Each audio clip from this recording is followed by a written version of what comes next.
Hi guys, আজকে তোমাদের দেখাচ্ছি আমার প্রথম করা সানলাইট রিফ্লেকশন আর্ট। এই রেফারেন্স ইমেজটা আমাকে একজন পাঠিয়েছিলেন আর আমি ভাবছিলাম, আরে বাপ রে, এত কঠিন একটা আর্ট, আমি পারবো তো? শুরুতে একদম ভয় ভয় লাগছিল, কিন্তু কাজটা শুরু করেই দেখি আরে মজা তো। এই আর্টটা করেছি A5 সাইজের ক্যানভাস প্যাডে। গোয়াশ আর অ্যাক্রিলিক দুটাই ইউজ করেছি যাতে রংটা একদম ঠিকঠাক ফুটে ওঠে। সানলাইটের এফেক্টটা আনতে একটু কষ্ট হচ্ছিল, কিন্তু শেষ পর্যন্ত লাইট পিচ কালার দিয়ে ফুলের পাপড়িতে সেই ঝলমলে আলোটা এনে ফেলেছি।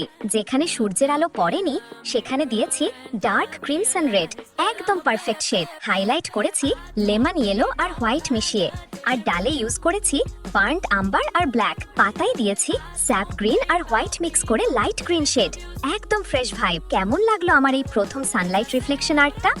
কমেন্টে জানিও, আর হ্যাঁ, ফলো দিতে ভুলো না, তা না হলে পরের আর্ট ভিডিওটা মিস করে ফেলবে। টাটা।